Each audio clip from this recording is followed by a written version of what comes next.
हरे कृष्णा दोस्तों, मैं अपने चैनल चलते चलते 802 पे एक बार दोबारा से आप सभी का स्वागत करता हूं, हार्दिक अभिनंदन करता हूं। कैमरे की आंखों के सामने से मैं आपका दोस्त और होस्ट सुभाष चंद्र झा, और कैमरे के पीछे से मेरे सहयोगी अनिल दुफारे। और मेरे साथ जो बैठे हैं, अब वो किसी परिचय के मोहताज नहीं है कि मैं उनके बारे में बताऊं। इससे पहले भी हम उनसे बात कर रहे हैं। नाम है लियाकत लोशे, और आपने भरपूर इनके जो है वीडियोस इंस्टाग्राम वगैरह पर देखे होंगे, जिस तरह से वायरल हुए हैं। और शुरू से अंत तक इस यात्रा में एक बहुत बड़ी जिम्मेवारी लेकर के ले से जो है दिल्ली तक आए। हम भी इस यात्रा के सहभागी बने इनके साथ साथ। और आज जब परसों अनशन समाप्त हो चुका है, डायलॉग्स रिज्यूम होने का लेटर मिल चुका है सोनम वांगचुक सर को, जहां आप सभी जानते हैं कि 3 दिसंबर को जो है पहला डायलॉग होगा। तो हम लियाकत के साथ यहाँ पे बैठे हैं और बात करेंगे अब तक की यात्रा का, जो यात्रा रही उसके संस्मरणों की, उनकी मेमोरीज की, और आगे का क्या रास्ता होने वाला है। तो सबसे पहले बहुत बहुत वेलकम आपका लियाकत। Thank you. और जितना भी व्यूवर थे आपके या आपके फॉलोअर्स मानता है हम लोग कहते हैं, जी जी उनके जी। लिए बहुत शुक्रिया और थैंक यू कि आप लोगों ने इतना साथ दिया चलते चलते यूट्यूबर के भी। और हमारे जो पद यात्रा के जो मुश्किल घड़ी या खुश महफिल सब आप लोगों ने इनके चैनल पे देखा होगा। जी जी जी जी। रही बात जिंदगी में बहुत सारे कठिन रास्ते मिलेंगे, क्योंकि ये इसी को तो जिंदगी कहते हैं, जहाँ कठिन रास्ते मिले उन्हें चुनौती दे। तब मैं अपने खूबसूरत खुद के लिए लिखा था मैंने तब, कि वहीं से मैं शुरू करता हूँ कि ये जिंदगी का गम अब लियाकत को रोने नहीं देता, ये घर की मजबूरियां अब लियाकत को सोने नहीं देता। यार उस रब को पता है लियाकत की जिंदगी की हकीकत है, ये लोगों का ताना अब लियाकत पर असर ही नहीं रहता।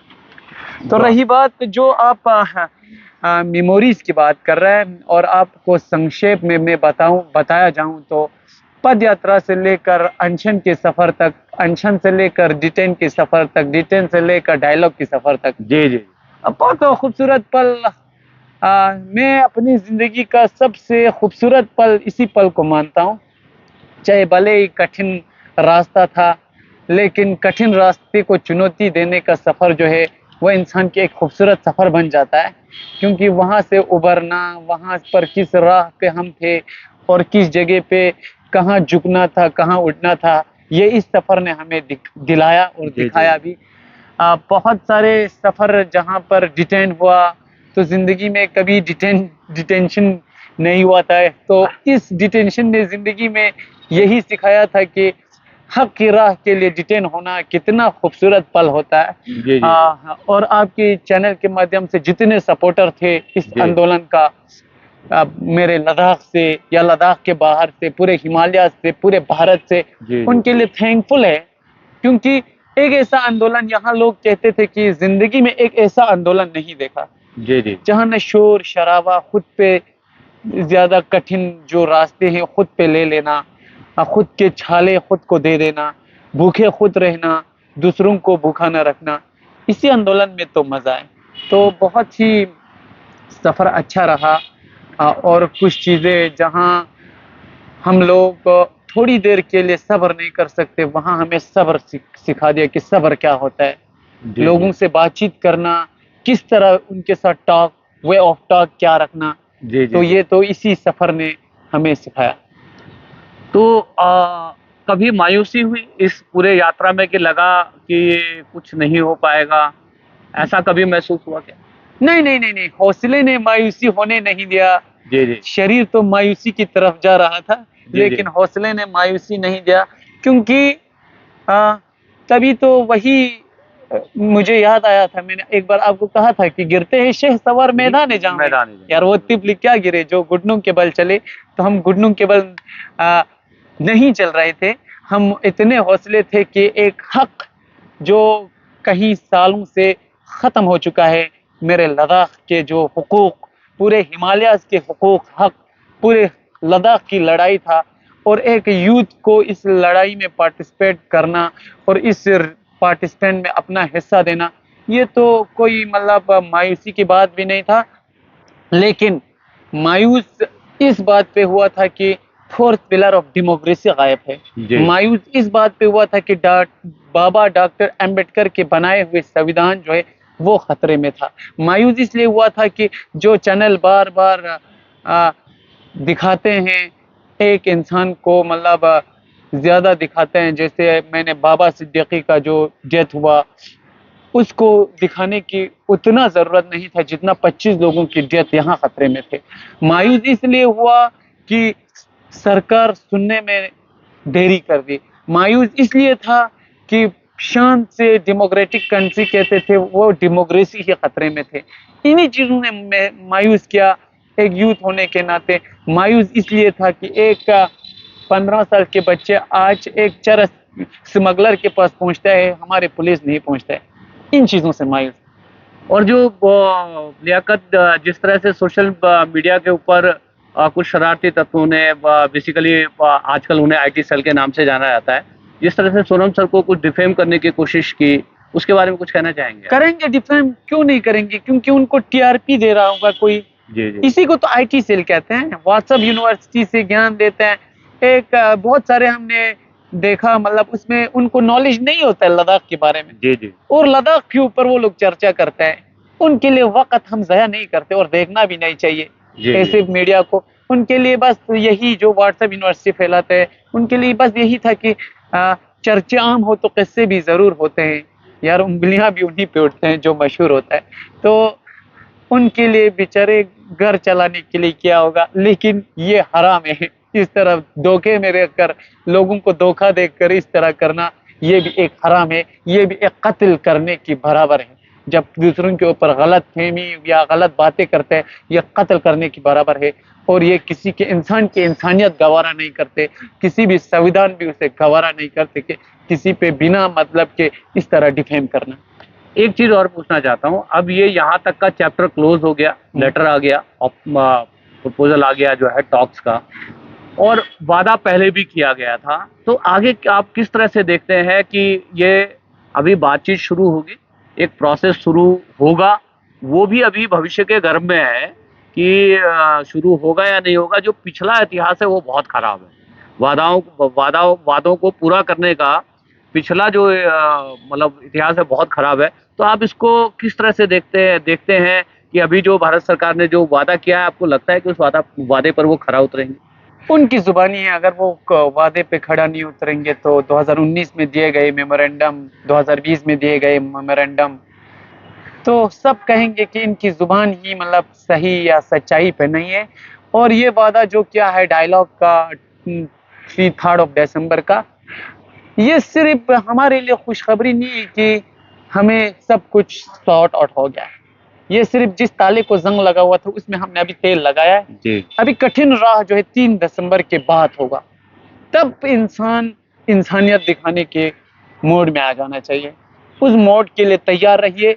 अब चाहिए 3 दिसंबर से लोगों को एकजुट होना, पूरे लद्दाख को नहीं, पूरे हिमालय को नहीं, पूरे भारत को, कि सच राह पे आप लोग चुनेंगे या गलत राह पे। अगर सरकार मान जाएंगे ठीक, उन्हें हम बिल्कुल थैंकफुल और मोस्ट वेलकम करेंगे। अगर फिर भी यहाँ पर चर्चे को डायलॉग में ही रख कर आगे कुछ नहीं होगा, तो हम इस चीज के लिए बिल्कुल रेडी रहेंगे और हम लड़ने के लिए तैयार हैं। हमने पहले से ही कहा था कि जब हमारे लद्दाख खतरे में होगा, हिमालय खतरे में होगा, तो उसके लिए हम अपने जान कुर्बान करने के लिए तैयार है।